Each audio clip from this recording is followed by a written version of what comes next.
فلا أقسم بمواقع النجوم وإنه لقسم لو تعلمون عظيم إنه لقرآن كريم في كتاب مكنون لا يمسه إلا المطهرون تنزيل من رب العالمين.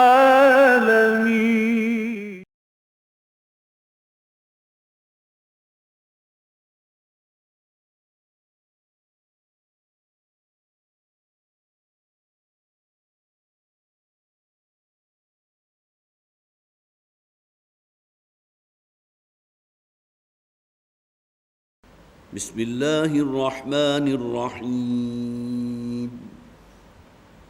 إن هذا القرآن يهدي للتي هي أقوم ويبشر المؤمنين الذين يعملون الصالحات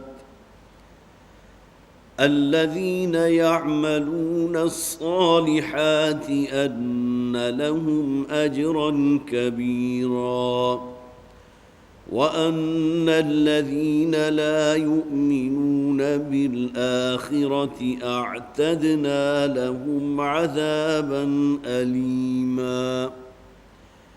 ويدعو الإنسان بالشر دعاءه بالخير وكان الإنسان عجولا وجعلنا الليل والنهار آيتين فمحونا آية الليل وجعلنا آية النهار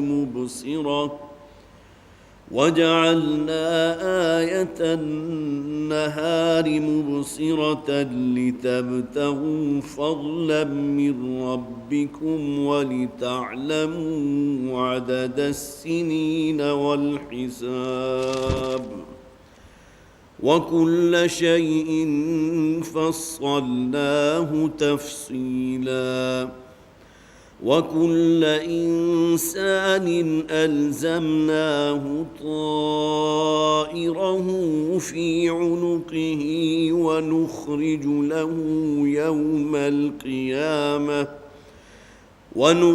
له يوم القيامة كتابا يلقاه منشورا اقرأ كتابك كفى بنفسك اليوم عليك حسيبا من اهتدى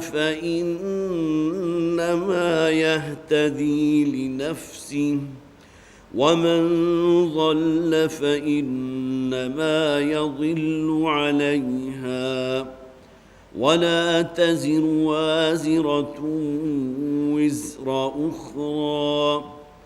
وما كنا معذبين حتى نبعث رسولا وإذا أردنا أن نهلك قرية أمرنا مترفيها ففسقوا فيها فحق عليها القول فدمرناها تدميرا وكم أهلكنا من القرون من بعد نوح وكفى بربك بذنوب عباده خبيرا بصيرا صدق الله العظيم رب اشرح لي صدري ويسر لي أمري واحلل عقدة من لساني يفقهوا قولي اللهم ألهمنا رشدنا وأعذنا من شرور أنفسنا آمين يا رب العالمين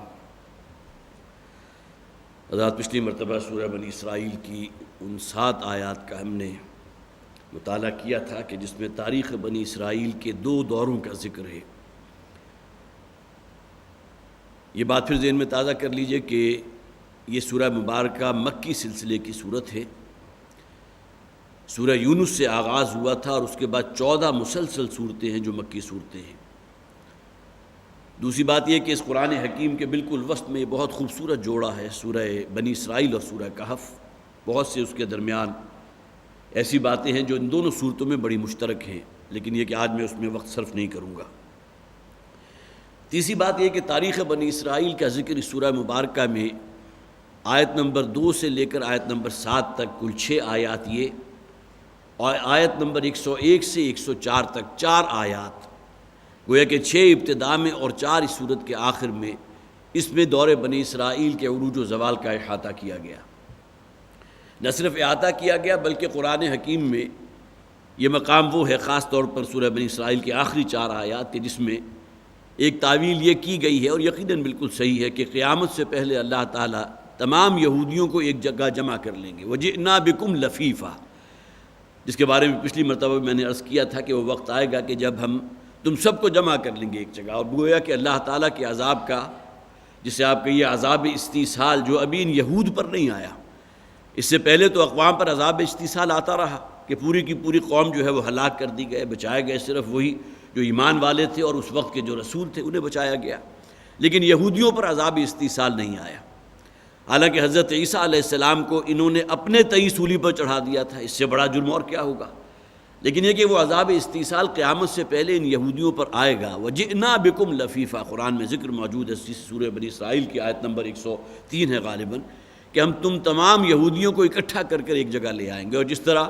کوئی باغبان بھی جو ہے تمام جو بھی جھاڑ جھنکاڑ ہے انہیں جمع کر کر آگ لگاتا ہے، اسی طرح پوری دنیا کے ہر کونے سے جو ہے یہودیوں کو جمع کر لیا جائے گا ایک خطے میں، اور وہاں پھر اللہ تعالیٰ کا عذاب جو ہے ان کے اوپر وہ کوڑے کی شکل میں نازل ہوگا۔ اور حضرت عیسیٰ علیہ السلام گویا کہ جو پھر سب سے بڑی حجت ہوں گی، یہودیوں پر عذاب بھی حضرت عیسیٰ علیہ السلام کے ہاتھوں آئے گا، اس لیے کہ انہوں نے حضرت عیسیٰ علیہ السلام کو اپنے تئیں صلیب پر چڑھایا تھا۔ اب تاریخ بنی اسرائیل، جس کے بارے میں پھر ذہن میں تازہ کر لیجئے کہ 1350 قبل مسیح حضرت موسیٰ علیہ السلام کا دور ہے، کہ جس سے امت مسلمہ، جو ہم سے پہلے امت مسلمہ تھی، سابقہ امت مسلمہ، اس کا آغاز ہوا۔ حالانکہ تقریباً 1800 قبل مسیح میں حضرت یعقوب علیہ السلام، جن کا نام ہی اسرائیل تھا، اور میں نے عرض کیا تھا اسرائیل کے معنی عبداللہ، اللہ کا بندہ، تو گویا کہ اسرائیل کی تاریخ کا آغاز جو ہے بنی اسرائیل کی، وہ تو حضرت یعقوب علیہ السلام کے زمانے سے ہوا 1800 قبل مسیح۔ لیکن حضرت موسیٰ علیہ السلام 1350 قبل مسیح کا زمانہ وہ ہے کہ جہاں امت مسلمہ اب ایک وجود میں آ چکی تھی، جو حامل تورات بھی تھے اور حامل شریعت بھی تھے۔ اور اس کے بعد پھر معاملہ جو ہے اس حوالے سے آگے بڑھتا رہا کہ حضرت موسیٰ علیہ السلام کے بعد ان کے خلیفہ تھے حضرت یوشع ابن نون، کہ جنہوں نے بہرحال بڑی محنت کی ہے، قوم کو متحد کیا ہے، فلسطین کو فتح کیا ہے۔ اور اس کے بعد یہ جو دور عروج ہے بنی اسرائیل کی تاریخ کا، یہ حضرت سلیمان اور حضرت داؤد علیہ السلام کا سنہری دور ہے۔ گویا کہ یہ وہ دور کہ جن پر اب بھی بنی اسرائیل اور یہودی فخر کرتے ہیں کہ ہمارا داؤد علیہ السلام کا دور اور حضرت سلیمان علیہ السلام کا دور۔ اس کے بعد پھر ان کے اوپر زوال آیا، اس لیے کہ حضرت سلیمان کے انتقال کے بعد یہودیوں کے جو 12 قبیلے تھے وہ مزید منتشر ہو گئے، ان کے درمیان انتہائی انتشار اور تفرقہ پیدا ہوا، ایک دوسرے کے ساتھ خون ریزی کے معاملات پیدا ہوئے۔ اور اس کے بعد اس کا نتیجہ یہ نکلا کہ جب قومیں جو ہے ان کا شرازہ منتشر ہو جاتا ہے، تو ارد گرد جو اقوام ہوتی ہے وہ گویا کہ بڑی کڑی نظر رکھتی ہے کہ کس وقت موقع ملے اور ان کو جو ہے وہ تخت و تاراج کر دیں۔ تو شمال سے آشوریوں نے حملہ کیا، اور یہ جو بنی اسرائیل کی سلطنت تھی اس کے پھر مزید جو ہے حصے بکھرے کر دیے۔ اور اس کے بعد 587 قبل مسیح میں پھر بخت نصر کا حملہ ہوا، کہ جس میں بعض روایات یہ ہیں، اور یہ باتیں جو ہے یہ موجود ہیں کہ بعض روایات کی روح سے بخت نصر نے جو ہے ایک دن کے اندر 3 لاکھ، بلکہ ایک روایت 6 لاکھ یہودیوں کا قتل کیا تھا، اور 3 لاکھ کی تعداد میں جو ہے انہیں باقاعدہ جو ہے وہ پھر قیدی بنا لیا اور اسیر کے طور پر اپنے ساتھ لے گئے۔ اس کے بعد پھر دوسرا عروج ان کا جو شروع ہوا تھا وہ تقریباً 200 برس کے بعد بابلونیا کی جو سلطنت تھی، وہاں سائرس یا کیخورس یا ذوالقرنین جنہیں کہا جاتا ہے، ان کی مسائی، اور اس کے بعد سب سے بڑھ کر 400 قبل مسیح میں حضرت عزیر علیہ السلام، ان کی تجدیدی مسائی تھی، کہ جس کی بنیاد پھر گویا کہ بنی اسرائیل کو، یہودیوں کو وہ دوسرا دور عروج جو ہے وہ نصیب ہوا۔ اور اس کے بعد یہ دور جو ہے تقریباً 300 برس تک جاری رہا. پھر اس کے بعد وہی کچھ ہوا، اخلاقی ضمائم اخلاق جنہیں کہا جاتے ہیں وہ ان کے اندر آ گئے، پھر باہمی تفرقہ ہو گیا اور پھر انتشار پیدا ہو گیا، ایک دوسرے کے باہم دست و گریبان ہو گئے. اس کے نتیجہ کیا نکلا کہ پھر 70 عیسوی میں ٹائٹس رومی جرنیل تھا، تیتوس جس کا نام آتا ہے، ٹائٹس رومی نے پھر حملہ کیا ہے 70 عیسوی میں، حضرت مسیح علیہ السلام کے اس دنیا سے رفع آسمانی کے 70 برس کے بعد. اور اس کے بعد پھر جو بچی کھتی جو بھی سلطنت تھی ان کی، اس کو جو ہے بالکل ریزہ کر دیا اور ہیکل سلیمانی کی بنیادیں تک اکھاڑ دی. یہ دو دور تھے عروج کے اور 2 ہی دور تھے زوال کے، کہ جن کا ذکر جیسا کہ میں نے عرض کیا کہ سورہ بنی اسرائیل کی ابتدائی 7 آیات جس کا ہم نے پچھلی مرتبہ مطالعہ کیا تھا، اور سورہ بنی اسرائیل کے جو ہے آیت نمبر 101 سے لے کر 104 تک. اب آئیے آگے اصل میں جو بات کی جا رہی ہے، ان ھذا القرآن یہدی للتی ہی اقوم. ان 7 آیات میں تو ذکر ختم ہو گیا ان کا، یہودیوں کا. لیکن یہ کہ جب اب یہ قرآن نازل ہو رہا تھا، یہی یہود تھے کہ جو نبی اکرم صلی اللہ علیہ وسلم کو خوب اچھی طرح پہچانتے تھے کہ یہ وہی رسول ہیں کہ جن کا ذکر ہماری آسمانی کتابوں میں موجود ہے، تورات میں موجود ہے، لیکن ایمان نہیں لائے. اور جیسا کہ میں نے بارہا عرض کر چکا ہوں کہ آنکھوں کی پٹی جو بنی تھی وہ یہی تھی کہ حضرت محمد صلی اللہ علیہ وسلم کی بعثت جو ہے وہ ہو گئی بنی اسماعیل میں، جبکہ یہ منتظر تھے کہ آخری نبوت اور رسالت کا ظہور بنی اسرائیل میں ہوگا. بہرحال ایمان نہیں لائے. اور اس کے بعد سن 624 عیسوی ہے کہ جس میں گویا کہ تحویل قبلہ جو ہے وہ اس کا ایک بہت بڑا سمبل بن گیا اور بنی اسرائیل کو معزول کر دیا گیا، اور نئی امت محمد صلی اللہ علیہ وسلم جو ہے وہ وجود میں آ گئی. ان ھذا القرآن یہدی للتی ہی اقوم. اے وہ لوگوں جو سابقہ امت سے متعلق ہو، یہود و نصارہ، یہ قرآن ہے کہ جو ہدایت دے رہا ہے، بلا رہا ہے اس رستے کی طرف، ہی اقوم، جو بالکل سیدھا ہے، جس میں کہیں کوئی کجی نہیں ہے، کہیں کوئی ٹیڑھ نہیں ہے، جو گویا کہ فطرت کے بھی عین مطابق ہے. اللہ تعالیٰ نے انسانوں کو تخلیق کیا، اور کیسے ممکن ہے کہ شرعی احکامات جو اللہ تعالیٰ نے نازل فرمائے ہیں وہ انسانوں کی فطرت سے لگا نہ کھا رہے ہوں. یہ الگ بات ہے کہ انسان کے اندر نفس امارہ ہے اور وہ گویا کہ اسے اسی رذالت کی طرف اور گناہوں کی ترغیب دیتا ہے، اسی کی طرف کھینچتا ہے. لیکن جن کی بھی فطرت صحیح ہے، جن کی عقل سلیم اس دنیا میں اللہ تعالیٰ نے جنہیں دی ہے، وہ یقیناً اسی رستے کی پیروی کرتے ہیں جو اسی فطرت کے رستے میں، فطرت کے گویا کہ اسی سیدھ میں ہے، اسی سے مطابقت رکھتا ہے. ان ھذا القرآن یہدی للتی ہی اقوم ویبشر المؤمنین الذین یعملون الصالحات. اور یہ قرآن خوشخبری دیتا ہے ان لوگوں کو کہ جو مومنین ہیں، جو اس قرآن پر ایمان لانے والے ہیں، ہمارے بندے محمد صلی اللہ علیہ وسلم کو اللہ کا رسول مانتے ہیں، اللہ پر ایمان لانے والے ہیں، الذین یعملون الصالحات. لیکن آگے ایک بڑی کڑی شرط موجود ہے. صرف نسل کی بنیاد پر کوئی شخص اگر مسلمان ہے، ایک اللہ کا ماننے والا، ایک رسول کا ماننے والا، ایک قرآن کا ماننے والا، لیکن اس کے اعمال جو ہے مطابقت نہیں رکھتے اللہ اور اللہ کے رسول کے دیے ہوئے احکامات سے، تو ظاہر ہے کہ وہ پھر اس کیٹیگری میں نہیں آئے گا. وَيُبَشِّرُ الْمُؤْمِنِينَ الَّذِينَ يَعْمَلُونَ الصَّالِحَاتِ. قرآن خوشخبری صرف انہی لوگوں کو دیتا ہے جو ایمان لانے والے ہیں اور پھر نیک اعمال کرنے والے ہیں. أَنَّ لَهُمْ أَجْرًا كَبِيرًا، کہ ان کے لیے بہت بڑا اجر ہے. اس دنیا میں ایک ایک لمحہ جو انہوں نے گزارا ہے کسی مشقت میں، کسی تکلیف میں، اس دین کے لیے، اس دین کی نشر و اشاعت کے لیے، دین کی بات کو دوسرے لوگوں تک پہنچانے کے لیے، جو کچھ صحابہ کرام کے ساتھ ہوا ہے، اور اس کے بعد آج بھی اگر کوئی شخص جو ہے حق کا علم بردار بن کر کھڑا ہو تو معاشرہ اس کو قبول نہیں کرتا، بلکہ معاشرہ اپنے سے دور کر دیتا ہے، دھتکار دیتا ہے کہ اکبر نام لیتا ہے خدا کا اس زمانے میں. لیکن یہ کہ اگر معاملہ جو ہے حق کے علم بردار بن کر کھڑے ہوگے تو اس کا لازمی نتیجہ یہی نکلے گا کہ اس دنیا میں مصائب بھی ہوں گے، تکالیف بھی ہوں گے، دیوانہ بھی کہا جائے گا، مجنون بھی کہا جائے گا. اور یہ سب کچھ تو وہ ہوا، یہ تمام چیزیں تو وہ ہیں جو اللہ کے نبیوں اور رسولوں کے ساتھ ہوتی رہیں. ان لہم اجرا کبیرا، ان لوگوں کے لیے یقیناً خوشخبری ہے، اس قرآن کے ذریعے اللہ تعالیٰ پہنچا رہا ہے کہ ان کے لیے بہت بڑا اجر ہے، بہت بڑا ثواب ہے. وان الذین لا یؤمنون بالآخرہ، اور وہ لوگ جو آخرت پر یقین نہیں رکھتے. اس بات کو نوٹ کیجئے، حالانکہ یہ کہا جا سکتا تھا جو اللہ کو نہیں مانتے، اللہ کے رسول کو نہیں مانتے، لیکن آخرت پر یقین نہیں رکھتے، اس لیے کہ بہت سے لوگ وہ ہیں جو اللہ کو بھی مانتے ہیں، اللہ کے رسول کو بھی مانتے ہیں، لیکن آخرت کے بارے میں ایمان جو ہے ان کے اندر اس درجے کا موجود نہیں ہے. وہ یقین والا ایمان ہے، اگرچہ بڑا مشکل ہے. گویا کہ آخرت کو اور موت کے بعد کی زندگی کو اس طرح انسان تسلیم کرے اور مانے گویا کہ یہ دنیا کی زندگی ہے، اس لیے کہ وہ معاملہ تو ادھار کا سودا ہے. انسان کے عام طور پر اپروچ کیا ہے کہ اس دنیا میں جو شے نقد حاصل ہو اس کو حاصل کرنا چاہیے. باقی آخرت کا معاملہ جو ہے وہ تو پتہ نہیں ہوگا کہ نہیں ہوگا. ان نظن الا ظنا، ایک ظن کی بات ہے، ایک وہم ہے، گمان ہے، یا یہ کہ عقیدے کے طور پر تو ہم مانتے ہیں کہ مرنے کے بعد کی زندگی ہے، باقی یہ کہ ہمارا دل جو ہے اس کے اوپر ٹھکتا نہیں ہے. وَأَنَّ الَّذِينَ لَا يُؤْمِنُونَ بِالْآخِرَةِ، اس لیے کہ انسان کی سیرت و کردار اور اس کے اعمال پر سب سے بڑھ کر جو شے اثر انداز ہوتی ہے وہ آخرت پر ایمان ہے. جس شخص کو یقین ہو کہ مرنے کے بعد کی زندگی ہے، اور اس دنیا میں کیا ہوا میرا ہر عمل خواہ وہ رائی کے دانے کے برابر کیوں نہ ہو، اور میری زبان سے نکلا ہوا ہر لفظ ما یلفظ من قول الا لدیہ رقیب عتید، جس شخص کو ان حقائق کے اوپر یقین حاصل ہو، کیسے ممکن ہے کہ اس کی سیرت و کردار میں کوئی فرق واقع ہو جائے، یا کہ اس کے اندر کہیں جو ہے بگاڑ پیدا ہو جائے، یا اس کے قول و فعل کے اندر تضاد پیدا ہو جائے. وَأَنَّ الَّذِينَ لَا يُؤْمِنُونَ بِالْآخِرَةِ، یہاں خاص طور پر آخرت پر ایمان جو ہے اس کو ہائی لائٹ کیا گیا، اس لیے کہ اللہ اور اللہ کے رسول کے ماننے والے بہت سے لوگ ایسے ہیں جو آخرت پر وہ ایمان نہیں رکھتے، اس لیے کہ ان کی دنیاوی زندگی، اس کا نقشہ، ان کی سیرت و کردار جو ہے وہ اس کی سب سے بڑھ کر گواہ ہے کہ انہیں آخرت پر یقین نہیں ہے.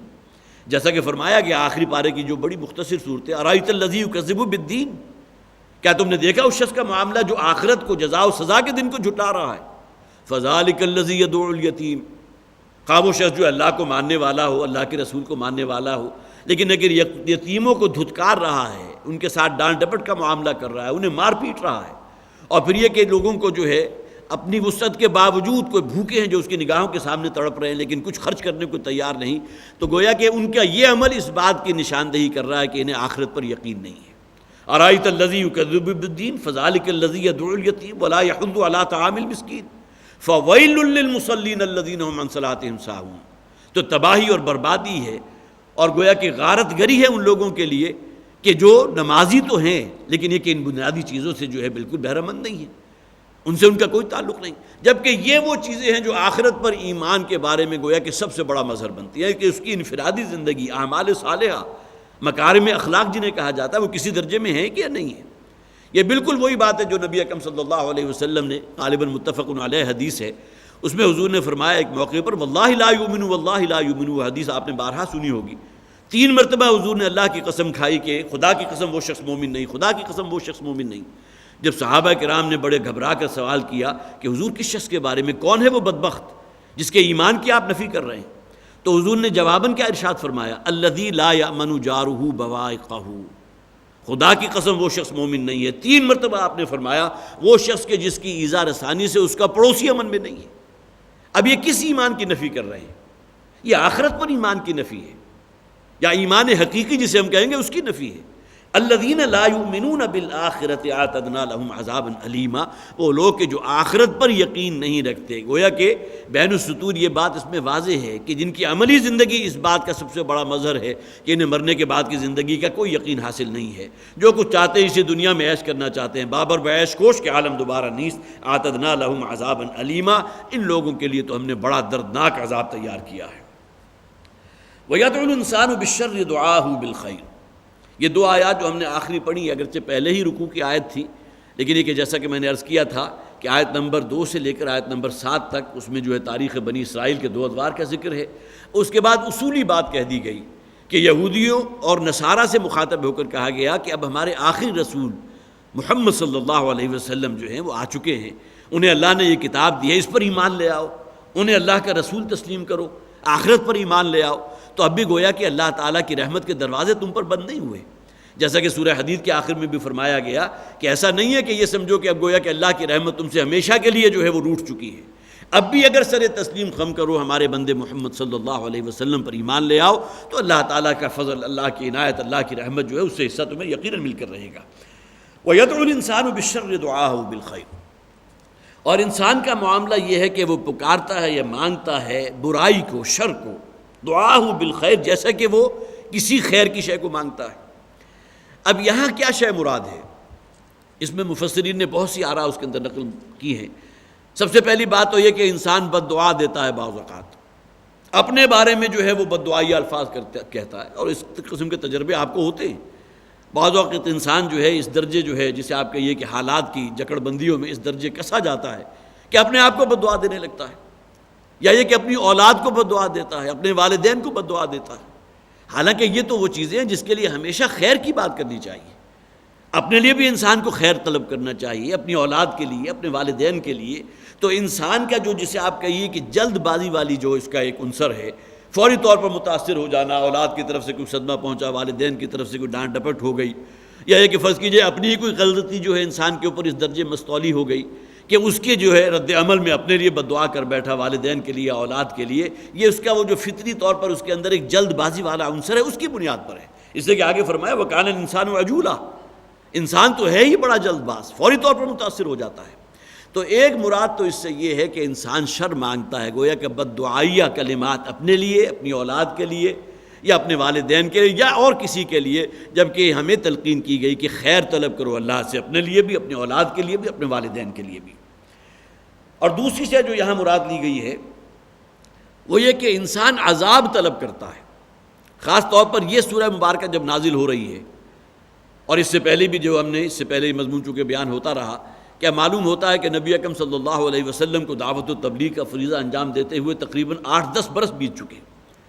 اور بار بار ان لوگوں کے سامنے، قریش مکہ کے سامنے یہ بات آتی رہی کہ اگر تم اللہ کی اطاعت نہیں کرو گے، اللہ اس توحید پر ایمان نہیں لاؤ گے تو اللہ کا عذاب نازل ہوگا۔ لہذا لوگوں کی طرف سے کیا رد عمل تھا کہ یہ بار بار جو عذاب کی دھمکی ہمیں دی جا رہی ہے، اب ہم اسے جو ہے ہمارے کان پک چکے ہیں یہ باتیں سن سن کر، وہ عذاب ہمارے اوپر لے آئیے۔ وَيَدْعُ الْإِنسَانُ بِالشَّرِّ دُعَاءَهُ بِالْخَيْرِ، حالانکہ انسان کو تو اپنے لیے گویا کہ خیر کی، اللہ کی رحمت کی، اللہ کے فضل کی دعا کرنی چاہیے، اس کی بجائے اپنے لیے عذاب طلب کر رہا ہے۔ وَيَسْتَعْجِلُونَكَ بِالْعَذَابِ، مکی صورتوں میں یہ مضمون جو ہے بارہا بیان ہوا ہے۔ یہ لوگ اے نبی صلی اللہ علیہ وسلم بڑی جلدی بچا رہے ہیں آپ سے عذاب کے بارے میں، اور جیسا کہ میں نے عرض کیا کہ بالآخر جو ہے ممکن ہے یہ جملے بھی انہوں نے کہے ہوں کہ ہمارے کان پک چکے ہیں یہ باتیں سن سن کر، اب عذاب ہمارے اوپر لے آئیے، ہم عذاب کو ویلکم کرنے کو تیار ہیں۔ اب اگر یہ طرز عمل ہوگا تو یدعو الانسان بالشر دعاءہ بالخیر، انسان جو ہے بجائے اس کے کہ اللہ سے خیر، اللہ کا فضل، اللہ کی رحمت طلب کرتا، اور سب سے بڑھ کر یہ کہ سب سے بڑا فضل اللہ کا، سب سے بڑی رحمت اور سب سے بڑا خیر اللہ کا دین ہے، جیسا کہ قرآن حکیم کے بارے میں فرمایا گیا ہوا خیر مما یجمعون، اے انسانوں جو کچھ دولت تم جمع کر رہے ہو یہ قرآن حکیم ان سب سے بڑھ کر زیادہ دولت ہے، سب سے بڑھ کر قیمتی خزانہ ہے۔ گویا کہ اس کے ہوتے ہوئے اگر دوسری مادی چیزیں انسان طلب کرے تو اس کے معنی کیا ہے کہ اس نے اس قرآن کو جو ہے اس کو پہچانا نہیں، اس کے بارے میں اس کی پہچان کا حق ادا نہیں کیا۔ وَيَدْعُ الْإِنسَانُ بِالشَّرِّ دُعَاءَهُ بِالْخَيْرِ وَكَانَ الْإِنسَانُ عَجُولًا، اور اس میں ایک شے یہ بھی مراد لی گئی ہے کہ بسا اوقات، اور یہ معاملہ ابو جہل کا بھی ہوا تھا کہ بعض روایات یہ ہیں کہ ابو جہل نے غزوہ بدر سے پہلے جو ہے یہ دعا کی تھی اللہ سے، اے پروردگار اگر محمد حق پر ہیں اور یہ قرآن حق ہے تو ہمارے اوپر جو ہے آسمان سے عذاب نازل کر دے۔ اور اسی طرح کے جو ہے اقوال بہت سی اور قوموں کی طرف سے بھی قرآن حکیم میں جو ہے وہ منسوب ہیں، جس کے بارے میں قرآن میں وہ آیت بھی موجود ہے جیسے کہ میں نے یہاں نوٹ کیا تھا، اللہم ان کان ھذا ھو الحق من عندک فامطر علینا حجارۃ من السماء، اے اللہ اگر یہ بات جو یہ رسول یا پیغمبر ہم تک پہنچا رہے ہیں اگر یہ واقعتاً حق ہے، اب اس سے دیکھیے کہ انہیں اپنے اس باطل دین کے اوپر کس درجے یقین حاصل تھا۔ یہ شیطان ہے کہ جو اصل میں ان کے لیے ان کے عقائد کو اتنا مزین کر دیتا ہے، بہت سے ایسی شر کی چیزیں جو شیطان اس کے اوپر ایسا ملمہ چڑھاتا ہے کہ انسان اسے اپنے لیے خیر سمجھتا ہے، اور یہی ان کا اذعان تھا اپنے اس باطل دین کے بارے میں کہ انہیں اس درجے تیقن حاصل تھا کہ وہ دعا اللہ سے کر رہے ہیں، اللہم ان کان ھذا ھو الحق، اے پروردگار اگر یہ بات جو نبی اور رسول پیش کر رہے ہیں واقعتاً حق ہے، فامطر علینا حجارۃ من السماء او ائتنا بعذاب علیم، تو ٹھیک ہے پھر آسمان پر ہم سے جو ہے یا تو آسمان سے کوئی پتھروں کی بارش ہم پر کر دے، یا یہ کہ آسمان سے عذاب علیم دردناک عذاب ہمارے اوپر توڑ دے۔ اب لوگ اسے فیس کرنے کو تیار ہیں، تو گویا کہ تینوں اعتبارات سے یہاں جو ہے اس کا مفہوم بیان کیا جا سکتا ہے، وَيَدْعُ الْإِنسَانُ بِالشَّرِّ دُعَاءَهُ بِالْخَيْرِ، انسان جو ہے اپنی جلد بازی میں، اور بسا اوقات ایسی یہ حقیقت ہے کہ انسان اپنی محدود سوچ اور محدود علم کی بنیاد پر اپنے لیے وہ چیز طلب کر بیٹھتا ہے جس کے بارے میں اللہ کو معلوم ہے کہ شر ہے اس کے لیے۔ قرآن میں وہ آیت جو ہے وہ موجود ہے، عسان تحبوا شیئا وہو شر لکم، این ممکن ہے کہ کسی شے کو تم اپنے لیے جو ہے بڑا پسند کرو، اسے بڑی محبت کرو، چاہو کہ یہ شے مجھے حاصل ہو جائے، جبکہ اللہ تعالیٰ فرماتے ہیں کہ اس میں تمہارے لیے شر ہے، تمہاری اپنی محدود عقل اور محدود علم کی بنیاد پر تمہیں اس کا شر نظر نہیں آ رہا، تم اس کے ظاہر پر جو ہے توکل کرتے ہوئے یا اس کو دیکھتے ہوئے اس کو خیر سمجھتے ہوئے اپنے لیے طلب کر رہے ہو، جبکہ اللہ تعالیٰ کو آسان تحبوا شیئا وہو شر لکم، وَعَسَىٰ أَن تَكْرَهُوا شَيْئًا وَهُوَ خَيْرٌ لَكُمْ، اور ممکن ہے کہ کسی شے کو تم اپنے لیے ناپسند کرو، اس شے کے لیے تمہارے اندر کراہت موجود ہو، جبکہ اللہ تعالیٰ کو معلوم ہے کہ اس میں تمہارے لیے خیر ہے۔ تو گویا کہ یہ چیزیں جو ہے جب انسان کو یقین ہو کہ میرا خالق اور مالک مجھ سے بڑھ کر میرے شر اور خیر کا جاننے والا ہے، تو اب انسان اگر اسے بائی پاس کر کے اپنے اس محدود علم اور محدود جو ہے اس کی جو بھی فکر ہے یا سوچ ہے اس کی بنیاد پر کوئی شے اگر طلب کرتا ہے، جبکہ اللہ کو معلوم ہے کہ اس میں اس کے لیے شر موجود ہے۔ وَكَانَ الْإِنسَانُ عَجُولًا، اور انسان بڑا جلد باز ہے، گویا کہ عجلت پسند ہے، فوری طور پر انسان جو ہے کسی شے سے متاثر ہو کر فیصلہ کر بیٹھتا ہے، اور جیسا کہ میں نے عرض کیا کہ اپنے لیے بددعائیہ الفاظ ہیں یا اپنی اولاد یا اپنے والدین کے لیے یا یہ کہ اور تمام صورتیں جو یہاں بیان کی گئیں۔ وَجَعَلْنَا اللَّيْلَ وَالنَّهَارَ آیَتَيْنِ، اور ہم نے رات اور دن کو دو نشانیاں بنا دیا۔ ہمیں اس کے نشانی ہونے کا اتنا جو ہے شعور حاصل نہیں ہے، اس لیے کہ جب سے ہم نے شعور سنبھالا ہے ہم یہ مشاہدہ کر رہے ہیں، رات ہوتی ہے، دن ہوتی ہے، صبح ہوتی ہے، شام ہوتی ہے، زندگی یوں ہی تمام ہوتی ہے۔ یہ دن اور رات کا الٹ پھیر کتنی بڑی نشانی ہے اللہ کی۔ یہ تو ان لوگوں سے پوچھئے جو اجرام فلکی، جسے آپ اسٹرونومی کہتے ہیں، اس کا کوئی علم رکھتے ہیں، جنہوں نے فلکیات کے علم کے اندر جو ہے کئی ہفت خاں طے کیے ہیں کہ سورج کا ہم سے کتنا فاصلہ ہے، سورج کی اپنی کوئی ایک حرکت ہے، پھر زمین کی اپنی محوری حرکت بھی ہے، پھر زمین کی ایک دوری حرکت بھی ہے۔ محوری حرکت اس قدر تیز ہے کہ انسان اس کا تصور نہیں کر سکتا کہ کتنے ہزار میل جو ہے وہ فی گھنٹہ اس کی ہے۔ پھر جو دوری حرکت ہے کہ جس میں وہ پورا ایک چکر جو ہے مکمل کرتا ہے سورج کے ارد، اس کا کتنا دورانیہ، کروڑوں میل کی وہ مسافت بن جاتی ہے جو ایک سال کے اندر طے کرتا ہے، اور اسی کے اندر یہ گویا کہ محوری حرکت اس کی ہے جس کی بنیاد پر دن اور رات وجود میں آ رہے ہیں۔ کہنے کو تو دن چڑھ گیا اور رات آ گئی، لیکن اللہ تعالیٰ کی یہ جو خلقت ہے، اللہ تعالیٰ کی خلاقیت، اس کا کتنا بڑا مظہر ہے، اور قرآن حکیم میں اسی وجہ سے اس بات کو جو ہے بڑا ہائی لائٹ کیا گیا۔ جیسا کہ میں نے عرض کیا، جب تک یہ علم کی وادیاں انسان نے طے نہیں کی تھیں، جو قرآن میں کہا گیا انما یخشی اللہ من عبادہ العلماء، جتنا علم میں آگے بڑھو گے اللہ تعالیٰ کی خشیت اور اللہ کی ہیبت، اس کی قدرت کاملہ جو ہے تمہارے اوپر مزید منکشف ہوگی۔ اب ہم جتنا آگے بڑھتے چلے جا رہے ہیں ہمیں معلوم ہے کہ اس کائنات کی وسعت کتنی ہے، ہم ابھی یہ معلوم ہی نہیں کہ وسعت کتنی ہے، ابھی تو ہم کسی ایک کونے تک رسائی حاصل نہیں کر سکے۔ اور جب یہ قرآن نازل ہوا تو اس میں دن اور رات کے الٹ پھیر کو اللہ کی ایک بہت بڑی نشانی قرار دیا گیا۔ آج ہمیں معلوم ہے کہ کتنی بڑی نشانی ہے، اس لیے کہ اب ہمیں معلوم ہے دین ہمارے زمین کی اپنی دوری حرکت ہے، پھر اس کی محوری حرکت ہے، پھر اس کا جو ہے سورج سے خاص فاصلہ ہے، اسی کے اندر موسموں کا تغیر و تبدل ہوتا ہے، اور پھر اسی طرح چاند کا جو ہے نکلنا، اس کی مختلف شکلیں دھارنا، ابتدا میں بالکل چھوٹا اور پھر 14ویں میں بالکل پورا جو ہے مکمل بدر کی شکل اختیار کر لیتا۔ یہ تمام چیزیں اللہ تعالیٰ کی خلقت کی بہت بڑی بڑی نشانیاں ہیں۔ ان فی خلق السماوات والارض واختلاف اللیل والنہار لآیات لأولی الالباب۔ قرآن حکیم تو اس زمین و آسمان کی تخلیق کے بعد سب سے پہلے کہتا ہے فوکس کرو اس رات اور دن کے الٹ پھیر کو۔ یہ نظام جو اللہ نے بنایا، اور اس نے اللہ تعالیٰ نے اسے تمہاری طبیعت کے ساتھ کتنا سازگار کر دیا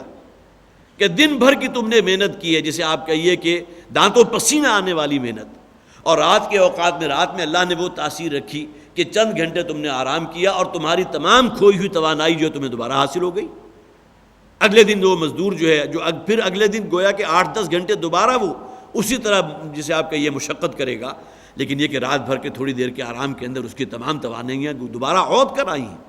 یہ تمام چیزیں جو ہے اللہ تعالیٰ کی گویا کہ وہی بات جیسا کہ میں نے عرض کیا تھا انما یخشی اللہ من عبادہ العلماء، علم میں اور ان باتوں کے ادراک میں جتنا آگے بڑھو گے اللہ تعالیٰ کی معرفت، اللہ پر ایمان تمہارا اور زیادہ محکم ہوتا چلا جائے گا۔ وجعلنا اللیل والنہار آیتین، اور ہم نے رات اور دن کو دو نشانیاں بنا دیا۔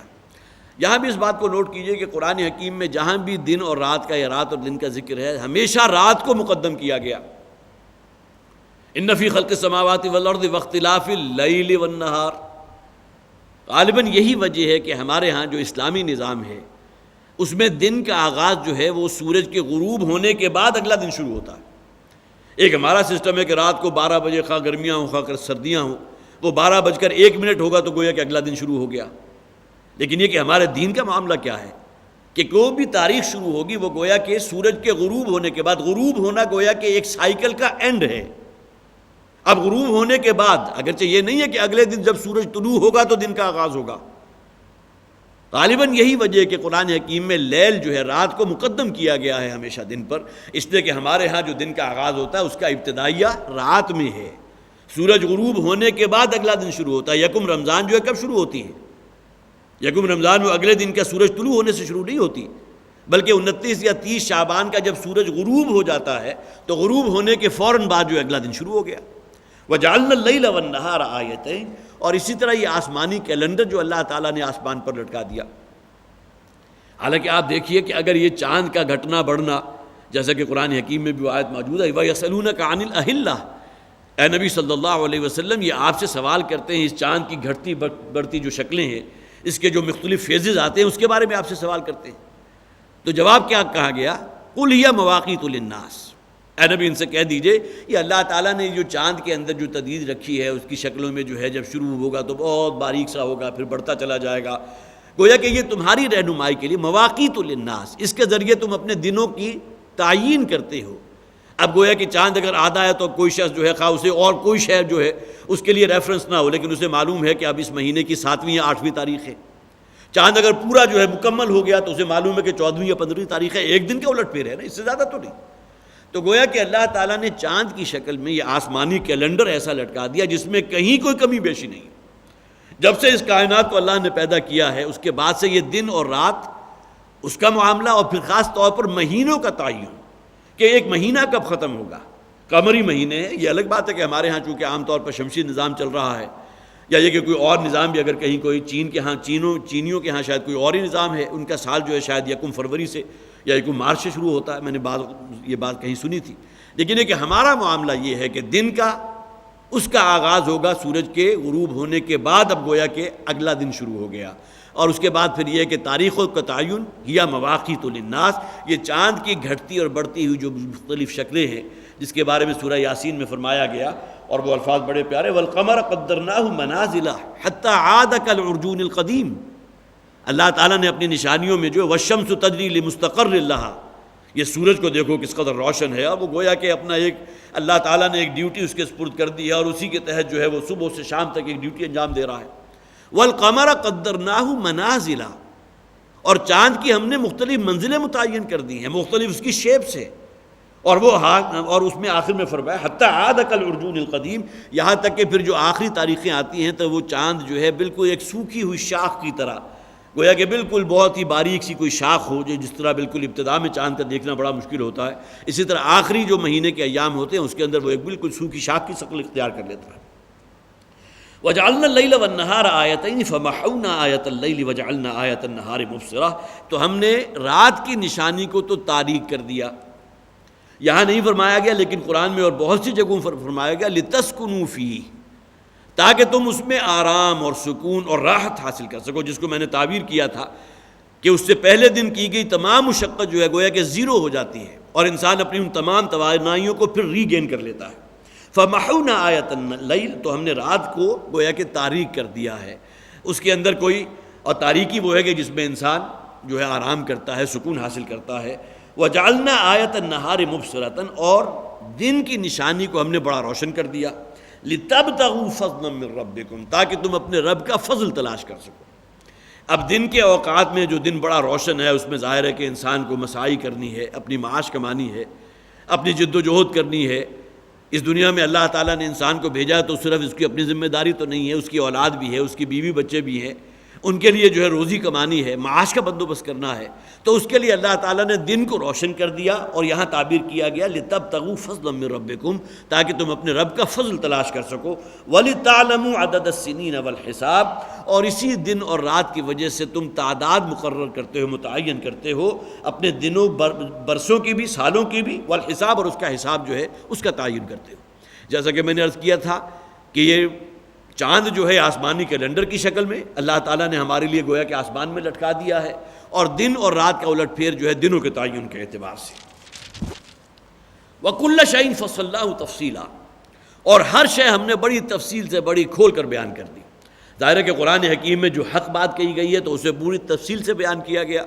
اور قرآن حکیم میں اللہ تعالیٰ نے اپنی مختلف نشانیوں کا جو ذکر کیا ہے تو اس میں بھی پھر یہ ہے کہ مختلف اسالیب سے، مختلف پیرایوں میں اس باتوں کا ذکر کیا گیا، تو فرمایا ہم نے کھول کھول کر ہر تفصیل بیان کر دی۔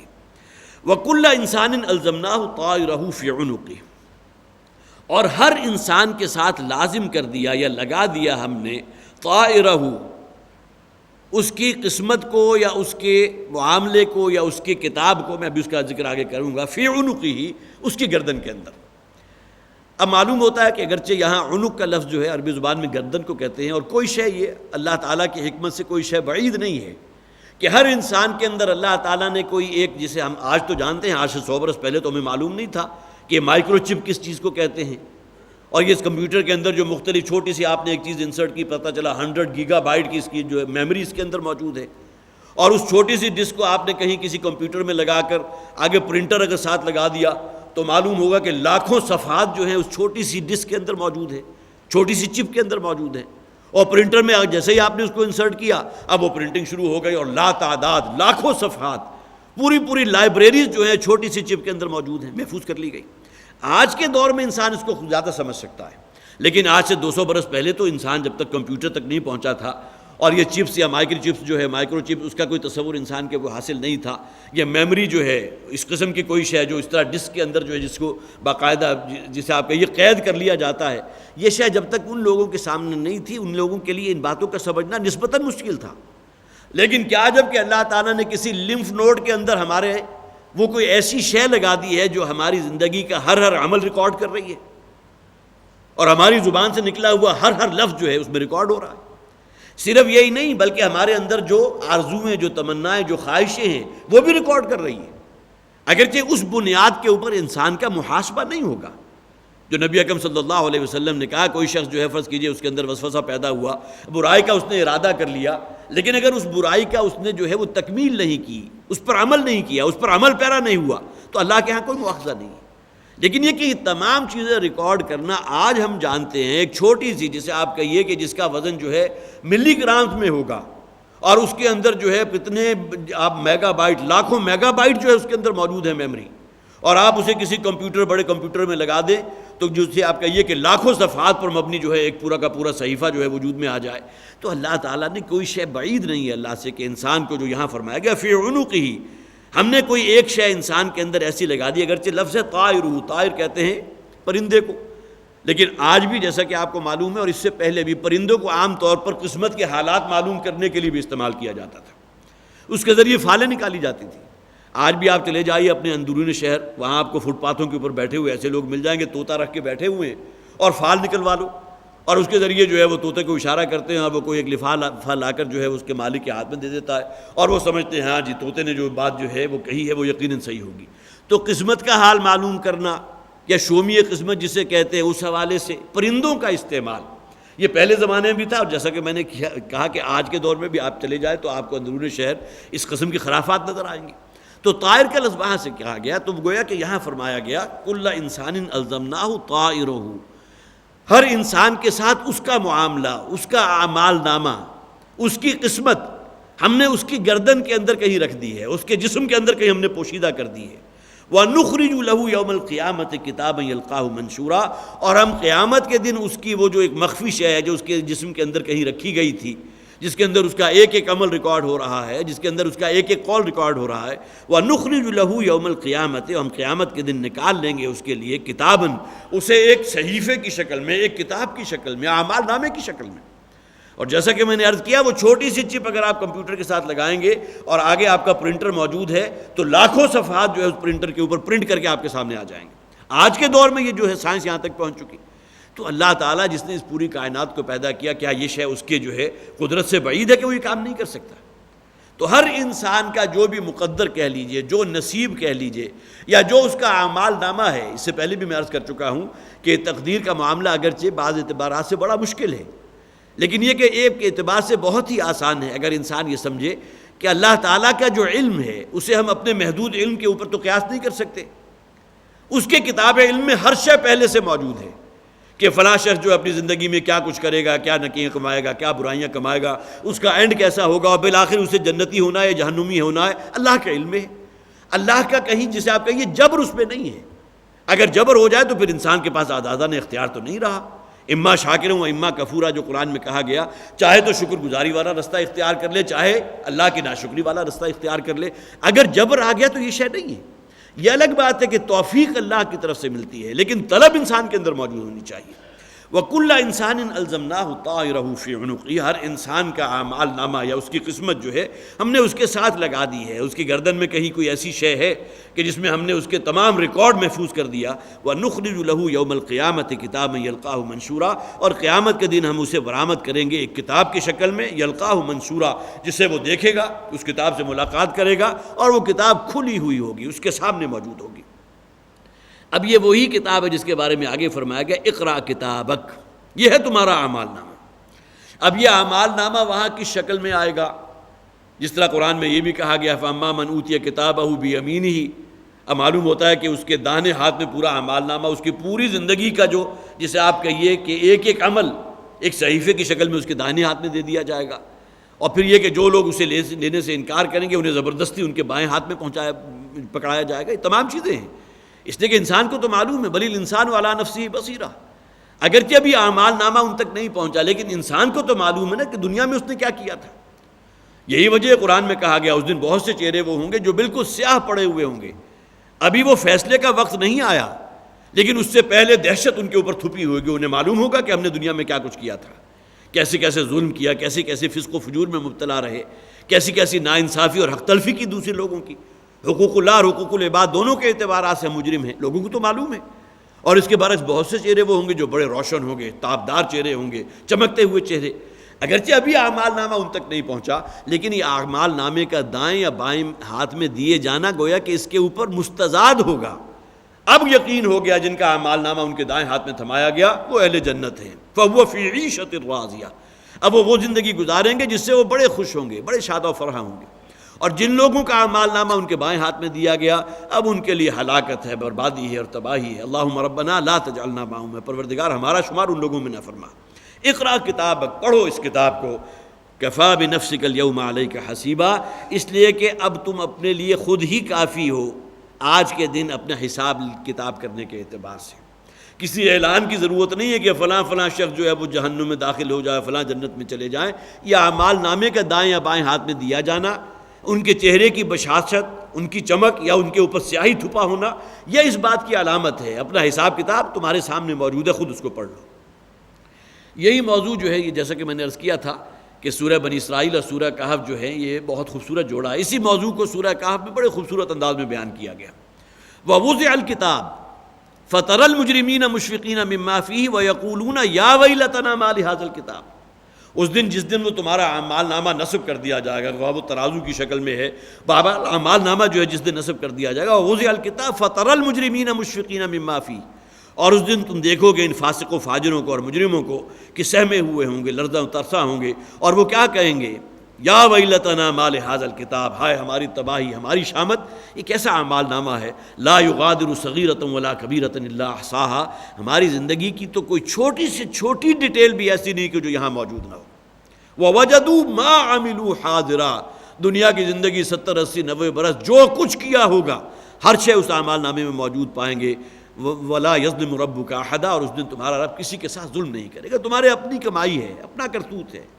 ومن یشکر فانما یشکر لنفسہ، جیسا کہ یہاں بھی ہم نے پڑھا تھا ان احسنتم احسنتم لانفسکم، اگر تم احسان کے راستے پر ہو، نیکی کے راستے پر ہو تو اپنی بھلائی کے لیے ہو۔ ومن یشکر فانما یشکر لنفسہ،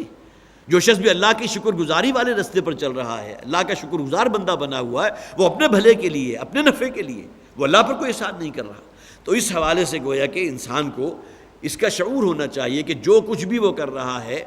اس حوالے سے واقعتاً انسان کو قرآن حکیم میں جو فرمایا کلہم آتی یوم القیامت فردا، ہر انسان کو قیامت کے دن جو اپنی انفرادی حیثیت میں جواب دہی کرنی ہوگی۔ اسی طرح فرمایا گیا علیکم انفسکم، تم پر ذمہ داری تمہاری ہے۔ یہ نہیں ہے کہ میں فلاں آبا و اجداد اور فلاں جو ہے سلسلے سے میرا تعلق ہے، فلاں حسب نسب سے ہے، فلاں خانوادے سے میرا تعلق ہے، فلاں کے ہاتھ پر میں نے جو ہے بیعت ارشاد کی تھی، بیعت جہاد کی تھی، یہ شے نہیں، اصل شے تمہارا عمل ہے۔ اگر وہ شے ہے تو اللہ کے ہاں مقبول ہوگی، لیکن اگر عمل کا کھانا خالی ہے اور وہ کھاتا جو ہے بالکل ختم ہے تو ظاہر ہے کہ وہاں کوئی کامیابی نہیں ہوگی۔ من اہتدی فانما یہتدی لنفسہ، جو شخص بھی ہدایت کے راستے پر ہے وہ اپنے ہی بھلے کے لیے، اپنے نفس کے لیے، اس کا فائدہ بالآخر اسی کو پہنچے گا۔ ومن ضل فانما یضل علیہا، اور جو شخص ضلالت اور گمراہی کے راستے پر ہے، جو بہک گیا، اپنی خواہشات نفس کے تابع ہو کر جو ہے شیطان کا اعلی کار بن چکا ہے، شیطان کے نقش پا کی پیروی کر رہا ہے، فَإِنَّمَا يَضِلُّ عَلَيْهَا، تو اس کا وبال پھر اسی پر پڑے گا، اس کا بہکاوا جو ہے اسی کے خلاف جائے گا۔ ظاہر ہے کہ وہ لوگ جو ہدایت کے رستے پر ہیں ان کے حق میں ان کے اعمال ہوں گے، اور جو ضلالت اور گمراہی کے رستے پر ان کے خلاف ان کے اعمال ہوں گے۔ وَلَا تَزِرُ وَازِرَةٌ وِزْرَ أُخْرَىٰ، اور یہ سب سے بڑی حقیقت ہے کہ اس دن کوئی جان کسی دوسرے کے بوجھ کو شیئر نہیں کرے گی۔ اس دنیا میں تو اس کا امکان موجود ہے کہ کوئی شخص جو ہے زیادہ کسی اعتبار سے اس کے اوپر بوجھ آ گیا تو اپنی اولاد اپنے بھائیوں کو شیئر کر دے کہ بھئی تھوڑا سا بوجھ تم اٹھا لو، لیکن یہ کہ آخرت میں یہ معاملہ نہیں ہے، ہر انسان کو اپنا بوجھ خود اٹھانا ہوگا۔ یہ نہیں ہوگا کہ والد جو ہے وہ اپنی بیٹے کی محبت میں چاہے کہ نہیں اس کے گناہ جو ہیں وہ تھوڑا مجھے دے دو، لیکن یہ کہ کسی طرح اس کو بخش دو، بلکہ قرآن حکیم میں تو نقشہ بالکل برعکس ہے۔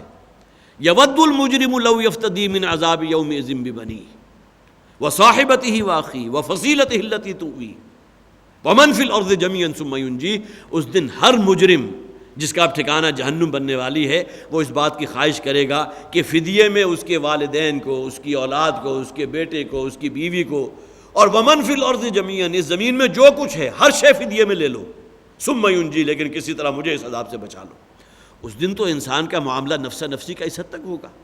اور یہی وہ بات ہے جو سورہ عبس میں فرمائی گئی،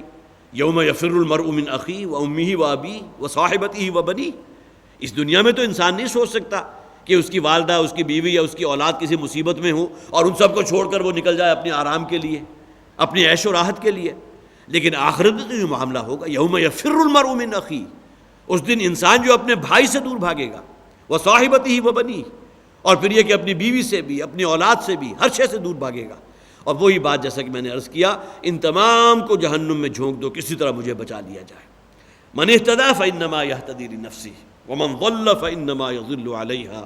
ولا تزر وازرۃ وزر اخری، اس دن کہیں کوئی بوجھ اٹھائے گا کسی دوسرے کا، کوئی کسی کے لوڈ کو شیئر نہیں کر سکے گا، کوئی کسی کے وبال جو ہے نہیں لا سکے گا۔ سورہ عنکبوت میں اگرچہ بڑا ایک ناصحانہ انداز میں ان لوگوں کا قول نقل کیا گیا ہے جن کی نوجوان اولاد حضور پر ایمان لے آئی تھی، حضرت مصعب بن عمیر ہیں رضی اللہ تعالیٰ عنہ، حضرت سعد بن ابی وقاص ہیں رضی اللہ تعالیٰ عنہ، بہت متمول گھرانے کے افراد، والدین بڑے صاحب حیثیت، صاحب جائیداد، لیکن یہ نوجوان اولاد جو ہے محمد پر ایمان لے آئی صلی اللہ علیہ وسلم، ان کے تو جسے آپ کہیے کہ دن کا چین اور رات کی نیند جو ہے ان کی حرام ہو گئی۔ اب اس کیفیت میں یہ بزرگ کہا کرتے تھے کہ اگر تم یہ سمجھتے ہو کہ محمد کا دین صحیح ہے اور اسی بنیاد پر تم اس پر ایمان لے آئے ہو، اس کا ذکر جو ہے سورہ عنکبوت میں موجود ہے، وہ آیات اس وقت مجھے یاد ذہن میں نہیں آ رہی، لیکن یہ کہ وہ کہا کرتے تھے کہ ہم تمہاری ضمانت دیتے ہیں کہ اگر تم یہ سمجھتے ہو کہ ہمارا دین گمراہی پر مبنی ہے تو ہم تمہارے اس واپس اپنے دین میں آنے کا وبال اپنے اوپر لینے کو تیار ہیں، کسی طرح محمد کا ساتھ چھوڑ دو صلی اللہ علیہ وسلم، ہمارے ساتھ شامل ہو جاؤ، اسی آبائی دین میں واپس پلٹ لاؤ، اور اگر تم اسے اپنے لیے بہت بڑا گناہ سمجھتے ہو،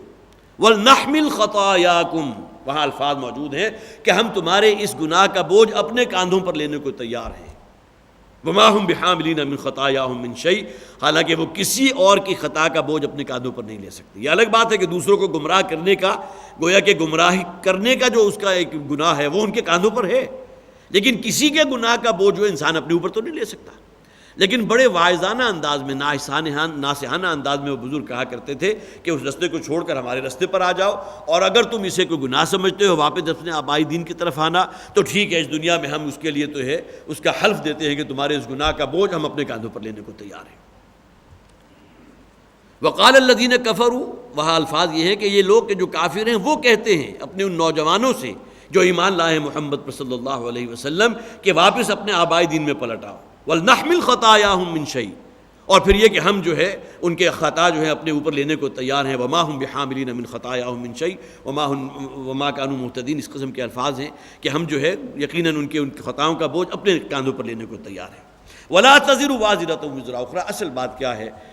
کہ کوئی جان اس دن کسی اور کے گناہ یا کسی وبال کو جو ہے اپنے کاندھوں پر نہیں لے گی، ہر شخص کو اپنے اعمال، اپنی سیرت کی بنیاد پر جو ہے اس کو بھگتنا ہوگا۔ وما كنا معذبین حتی نبعث رسولا، اور ہم نہیں عذاب میں مبتلا کرتے کسی قوم کو، کسی بستی کو، حتی نبعث رسولا، جب تک کہ ہم کسی رسول کو ان کے پاس نہ بھیجتے۔ یہ اللہ کی سنت ہے، کسی قبیلے یا کسی بستی کو اللہ تعالیٰ تباہ اور برباد نہیں کرتا جب تک کہ اتمام حجت نہ ہو جائے۔ اپنے رسول کو بھیج کر اتمام حجت کراتا ہے۔ 313 کی تعداد ہے رسولوں کی، 1,24,000 کی تعداد جو ہے انبیاء کی آئی ہے۔ اس کے بارے میں روایات جو ہے اس کی صحت، اس کے بارے میں مجھے زیادہ علم نہیں ہے، لیکن یہ عام طور پر آپ حضرات بھی اس سے خوب اچھی طرح واقف ہیں۔ تو اللہ تعالیٰ میں مختلف بستیوں کی طرف، مختلف قبیلوں کی طرف صلحاء کو، انبیاء کو، رسولوں کو بھیجتا رہا، اور یہ اللہ کی سنت ہے کہ جب تک اتمام حجت نہ ہو جائے، رسول آ کر ان تک اتمام حجت نہ کر دے، اللہ کا دین ان تک پہنچا نہ دے، اور دین کی تعلیمات وہ کہ جس کو وہ خود بھی مانتے ہوں کہ بات یہ صحیح ہے، لیکن ان کے اپنے مفادات جو ان کے رستے کی سب سے بڑی بیڑیاں بن جاتے ہیں، رستے کی سب سے بڑی رکاوٹ بن جائیں، اب اس وقت جو ہے جب کہ گویا کہ رسول کی طرف سے اتمام حجت ہو جائے اور قوم پھر اس دعوت کو قبول نہ کرے تو اللہ کی طرف سے عذاب آتا ہے۔ وَمَا كُنَّا مُعَذِّبِينَ حَتَّى نَبْعَثَ رَسُولًا، اور ہم نہیں عذاب بھیجتے کسی قوم پر جب تک کہ اس کے پاس اپنا رسول نہ بھیج دیں۔ وَإِذَا أَرَدْنَا أَن نُهْلِكَ قَرْيَةً أَمَرْنَا مُتْرَفِيهَا فَفَسَقُوا فِيهَا فَحَقَّ عَلَيْهِ الْقَوْلُ فَدَمَّرْنَاهَا تَدْمِيرًا، اور جب ہم ارادہ کرتے ہیں، جب ہم نے ارادہ کیا کسی بستی کو ہلاک کرنے کا، کسی بستی پر اپنا عذاب جو ہے ان پر بھیجنے کا، امرنا مترفیہا، تو ہم حکم دیتے ہیں ان کے صاحب ثروت لوگوں کو، اس لیے کہ یہ حقیقت ہے، بدیہی حقیقت ہے کہ وہ لوگ کہ جو ٹاپ پر ہوتے ہیں، جو بہت خوشحال ہیں، مرفع الحال ہیں، صاحب ثروت ہیں، بہت روپے پیسے والے لوگ ہیں، عام طور پر عوام انہی کی پیروی کرتے ہیں، انہی سے متاثر ہوتے ہیں، لہذا یہ وہ لوگ ہیں کہ گویا کہ ٹرینڈ سیٹ کرتے ہیں، کوئی فحش کام، کوئی بے حیائی کا کام ان لوگوں میں آتا ہے، اور اس کے بعد عوام جو اس رستے کے اوپر چلنے لگتے ہیں۔ تو یہ جو مرفع الحال لوگ ہیں، جو خوشحال لوگ ہیں، اللہ تعالیٰ فرماتے ہیں کہ ہم ان کے لیے کھلی چھوٹ دے دیتے ہیں، اب اپنی بے حیائی میں، فحش میں اور فسق و فجور میں جتنا آگے جا سکتے ہو جاؤ۔ امرنا مترفیہا ففسقوا فیہا، اور نتیجتاً اس بستی کے اندر وہ بڑا فسق و فجور کا بازار گرم، ناانصافی ہے، ظلم ہے، زیادتی ہے، بے حیائی ہے، فحاشی عریانی ہو جاتی ہے، اخلاقی ضمائم جو ہے وہ نقطہ عروج کو پہنچ جاتے ہیں، اور یہ تمام کیا دھرا کن لوگوں کو ہوتا ہے؟ وہ جو ٹاپ کے اوپر ہیں، جو مرفع الحال ہیں، جو بڑے خوشحال لوگ ہیں، اس لیے کہ جیسا کہ میں نے عرض کیا یہی وہ لوگ ہیں کہ جو لیڈر ہوتے ہیں اور نیچے عوام اس کی پیروی کرنے والے ہوتے ہیں۔ تو اللہ تعالیٰ کی سنت کیا ہے کہ جب ہم ارادہ کرتے ہیں، گویا کہ ارادہ اس معنی میں نہیں کہ اللہ تعالیٰ نے پہلا ارادہ کیا اور اس کے بعد جبراً ان کو اس کی طرف لے آیا، گویا کہ اللہ تعالیٰ عذاب بھیجنے کا پروانہ اس وقت تک نہیں جاری فرماتے جب تک اس کے اندر بے حیائی، فسق و فجور جو اپنے عروج کو نہیں پہنچ جاتا، اور خاص طور پر اگر رسول کو بھیجا اور اس رسول کی دعوت کو جب رد کر دیتے ہیں تو اب جسے آپ کہنا چاہیے کہ وہ پیمانہ صبر جو ہے اب اس حد کو کراس کر جاتا ہے، پھر اللہ تعالیٰ کی طرف سے عذاب نازل ہوتا ہے۔ فحق علیہ القول، اور جب فسق و فجور کا بازار خوب گرم ہو جاتا ہے، ناانصافی اور ظلم جو اپنے عروج کو پہنچ جاتا ہے، فحق علیہ القول، تو پھر ہمارا قول، وہ عذاب کا فیصلہ ان کے اوپر صحیح صادر ہو جاتا ہے، وہ فیصلہ ان کے اوپر واقع ہوتا ہے۔ فدمرناہا تدمیرا، اور اس بستی کو پھر ہم ملیا میٹ کرتے ہیں، اس کی نیست و نابود کر دیتے ہیں، جسے آپ کہتے ہیں کہ اس کا جو ہے بستی میں رہنے والوں کا قیمہ بنا دیتے ہیں۔ اب یہ اللہ کی سنت ہے۔ اول تو یہ کہ اس بستی پر اللہ تعالیٰ اس وقت تک عذاب نہیں بھیجتا جب تک کہ کسی رسول کو جو اتمام حجت نہ کر دے اس قوم کے اوپر، اور دوسرا یہ کہ جب وہ بستی والے جو ہیں ان کے جو مرفع الحال لوگ ہیں انہیں اللہ تعالیٰ خوب آزادی دیتا ہے، جا سکتے ہو، جتنی ضلالت اور گمراہی میں آگے بڑھ سکتے ہو بڑھ جاؤ، اور اس کے بعد جب فسق و فجور جو ہے اس کا بازار خوب گرم ہو جاتا ہے تو اللہ تعالیٰ کی طرف سے وہ پروانہ جو عذاب کا جاری کر دیا جاتا ہے۔ فحق علیہ القول فدمرناہا تدمیرا، اور پھر اللہ تعالیٰ کا جو ہے وہ عذاب کا فیصلہ ان کے اوپر حق ثابت ہوتا ہے، اور اس کا بستی کو جو ہے ہم بالکل چورا چورا کر دیتے ہیں، اکھاڑ پھینکتے ہیں۔ وَكَمْ أَهْلَكْنَا مِنَ الْقُرُونِ مِنْ بَعْدِ نُوحٍ، اور حضرت نوح علیہ السلام کے بعد کتنی ہی بستیوں کو ہم نے تباہ و برباد کیا۔ یہاں میں تفاسیر کا جو مطالعہ کر رہا تھا تو ایک یہ بات جو ہے، اس سے پہلے شاید ذہن اس طرف نہیں گیا تھا، کہ حضرت آدم سے لے کر حضرت نوح علیہ السلام تک کئی تفسیروں میں لکھا ہے پوری یہ دورانیہ جو ہے جتنی اقوام بھی آئیں وہ ہمیشہ توحید پر قائم رہیں، اور گویا کہ پہلا عذاب جو آیا ہے اللہ تعالیٰ کی طرف سے بنی نوع انسان پر وہ حضرت نوح علیہ السلام کی قوم پر آیا، اور اسی اعتبار سے اس بات کو بھی واضح کیا گیا کہ شرک کی جو یہ نجاست ہے یہ پیدا ہی حضرت نوح علیہ السلام کی قوم کے بعد ہوئی ہے۔ وہ قوم جو ہے اس میں بھی موجود تھا، اس لیے کہ ان کے آباء و اجداد میں، جیسا کہ میں نے اس سے پہلے بھی عرض کیا تھا کہ بعض بزرگ اولیاء اللہ ایسے گزرے تھے کہ جو ان کے نزدیک جو ہے بہت ہی ان کا احترام تھا، بڑا ادب ان کا کیا کرتے تھے، ابتداءً ان کے جو ہے اسکیچز لگا کر اپنے جو ہے گھروں کے اندر وہ لٹکا لیا کرتے تھے، ان کے سامنے سر جھکا کر کھڑے ہوتے تھے، بعد میں ان کے جو ہے مورتیں بنا لی، ان کے مجسمے بنا لیے۔ اس کا ذکر جو ہے مختلف تفاسیر میں موجود ہے۔ لیکن یہ بات کہ حضرت آدم سے لے کر حضرت نوح علیہ السلام تک پورا یہ عرصہ جو ہے جو بھی تھی بنی نوع انسان وہ توحید پر قائم رہے، اور شرک پہلی مرتبہ حضرت نوح علیہ السلام کی قوم میں آیا، اور اللہ تعالیٰ کا عذاب پہلی مرتبہ جو آیا ہے بنی نوع انسان پر وہ حضرت نوح علیہ السلام کی قوم پر طوفان نوح کی شکل میں آیا۔ لہذا یہاں جو فرمایا گیا وَكَمْ أَهْلَكْنَا مِنَ الْقُرُونِ مِن بَعْدِ نوح، حضرت نوح کے بعد کتنی ہی اور بستیوں کو ہم نے ہلاک کر دیا، تباہ و برباد کر دیا، جس میں قوم عاد بھی ہے، قوم سمود بھی ہے، اسی طرح قوم شعیب بھی ہے، حضرت لوط علیہ السلام کی قوم ہے جن کا ذکر مکی صورتوں میں ہم بڑی تفصیل سے پڑھ چکے۔ وَكَفَىٰ بِرَبِّكَ بِذُنُوبِ عِبَادِهِ خَبِيرًا بَصِيرًا، اور آپ کا رب ہی جو ہے وہ کافی ہے ان لوگوں کے، اپنے ان جو بھی مخلوق ہے ان کی گناہوں کے بارے میں، کہ وہ خوب اچھی طرح ان سے باخبر بھی ہے، اور ان کا ایک ایک عمل اللہ تعالیٰ دیکھ بھی رہا ہے۔ اور ظاہر ہے کہ اللہ تعالیٰ کی طرف سے عذاب ہلاکت اگر اس قوم کا مقدر بنا تو ان کی اپنی سیاہ کاریوں کی وجہ سے، ان کے اپنے فسق و فجور کی وجہ سے۔ بارک اللہ لی ولکم فی القرآن العظیم ونفعنی وإیاکم بالآیات والذکر الحکیم۔